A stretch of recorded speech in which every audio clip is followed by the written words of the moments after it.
एक बार एक गिलहरी को बहुत सारी मूंगफलियां मिली। गिलहरी ने सोचा, आहा, आज तो बहुत अच्छी दावत हो जाएगी। अगर ये सारी मूंगफलियां मैं अपने साथ लेकर घर चली जाती हूँ तो मुझे बहुत दिनों तक खाना ढूंढने की जरूरत नहीं पड़ेगी। लेकिन गिलहरी के सामने यह समस्या आ रही थी कि वह इन बहुत सारी मूंगफलियों को कैसे लेकर जाए, क्योंकि वह एक समय में एक ही मूंगफली को उठाकर ले जा सकती थी।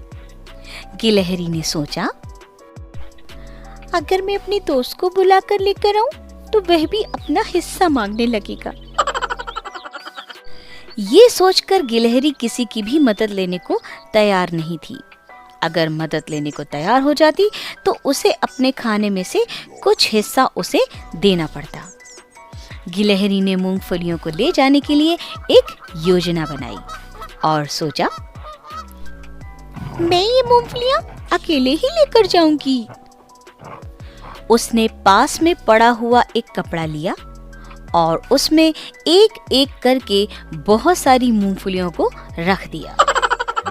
उसके बाद गिलहरी उस कपड़े को अपने मुंह से खींचकर ले जाने लगी। वह ये सोच रही थी कि कोई भी मेरी मूंगफलियां लेकर न चला जाए, इसलिए वह अकेली ही यह काम करना चाहती थी। बहुत मुश्किलों से गिलहरी मूंगफलियों को ले जा पा रही थी। अंततः गिलहरी का वह पेड़ आ गया जिस पर गिलहरी रहती थी।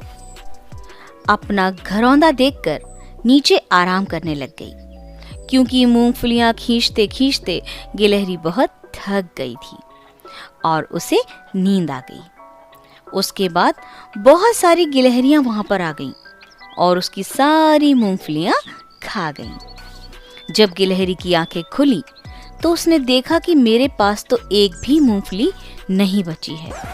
तो वह बहुत गुस्सा होने लगी और उन गिलहरियों को मारने के लिए उनके पीछे दौड़ी। लेकिन सभी गिलहरियां अपने अपने पेड़ पर चढ़ चुकी थी। वह किसी को भी नहीं पकड़ पाई। इतनी मेहनत करने के बावजूद उसे एक भी मूंगफली नसीब में नहीं मिली। बच्चों, इस कहानी से हमने क्या सीखा? हमने सीखा, अगर गिलहरी ने लालच न किया होता तो वह आराम से एक या दो मूंगफलियों को ले जा सकती थी। लेकिन बहुत सारी मूंगफलियों को देखकर उसके मन में लालच उत्पन्न हो गया और उसे एक भी मूंगफली हासिल नहीं हो सकी।